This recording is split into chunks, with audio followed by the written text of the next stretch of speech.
ना गोवर्धन को उठाए थे, तो कुछ पोंगा पंडितों ने कहा था कि इंद्र को आप अन्न चढ़ाइए, इंद्र को 56 भोग चढ़ाइए, इंद्र खुश रहेंगे। उन्हीं पोंगा पंडितों की वजह से उन पोंगा पंडितों को कृष्ण भगवान ने भगा दिया था, और गोवर्धन प्राकृतिक को उन्होंने सब कुछ अर्पण किया था, और प्राकृतिक को ही कहा था यही भगवान है, सब कुछ प्राकृतिक है, गोवर्धन ही हमको चारा देता है, गोवर्धन ही गाय हमारी गायों को चारा देता है, जड़ी बूटियां देता है, छाया देता है। तो कृष्ण कृष्ण का तो आपसे क्या लेना देना है? तो कृष्ण कृष्ण तो बता, हमारे अरे हैं आप। इसीलिए बता रहे हैं ना, कृष्ण ने हाँ, ही पोंगा पंडितों को सबसे पहले भगाया था, पोंगा पंडितों को पहचाना था, जो कह रहे ये थे, आप जो इंद्र आप की दलाली कर रहे थे। पहले आप पढ़िए कृष्ण और इंद्र एकदम सगे दोस्त थे, भाई से हाँ, जो रहते थे। पढ़िए पढ़िए आपको इंद्र। पढ़ने की जरूरत है। हाँ, इंद्र कौन अच्छा ये बताओ, इंद्र कौन होता है? अरे इंद्र और कृष्ण मित्र थे, कई गांव के दोनों लोग रहने वाले थे। अच्छा, कितने पढ़े लिखे हो आप? जाइए आप मथुरा में, कितने पढ़े लिखे हो?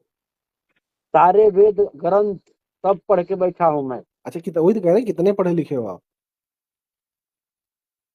मतलब कौन, मैंने आपका कहने का मतलब कौन सा पढ़ाई भाई मैं क्या? किस क्लास तक पढ़े हो? कला से क्या, मैं हम ये वेद शास्त्र का अध्ययन करते हैं। कौन से वेद शास्त्र का अध्ययन किए हो आप? पता चलेगा जब मनुस्मृति हम लोग लागू करेंगे। अरे एक वेद शास्त्र का नाम तो बता दो मेरे भाई। ऋग्वेद, हाँ। अथर्ववेद, यजुर्वेद, सामवेद, विष्णु पुराण, शिव पुराण, ये सब पढ़ के हम बैठे हैं। सबसे ज्यादा कौन सा? हम तो कंटिन्यू बारी बारी सब पढ़ते हैं। सबसे ज्यादा किसमें आपका हमारा अध्ययन है? काम है धर्म की रक्षा करना, अरे वो बताओ सबसे आपके जैसे सब। पापियों का नाश करना। हाँ ठीक है, ये बताओ सबसे ज्यादा आपका अध्ययन किसमें है, कौन से विषय में सबसे ज्यादा अध्ययन है? आपको किस विषय में अध्ययन है, आपको किस विषय में चाहिए डिबेट करें, आप कर सकते हैं, कोई हमको नहीं, दिक्कत हम नहीं। आपसे आपसे जानना चाह रहे हैं, आप कौन से वेद में सबसे ज्यादा आपका अध्ययन है, जिसमें आप बहुत अच्छे हैं, कौन से वेद? हम रामायण में सबसे अच्छे हैं, रामायण कथा भी हम बढ़िया कहते हैं। रामायण कथा? जी। रामायण कथा जो ये रामचरितमानस की बात कर रहे हैं कि वो रामायण की बात कर रहे हैं? रामचरित्र मानस। रामचरितमानस की बात कर रहे हैं? जी। रामचरितमानस में कुल कितने दोहे हैं?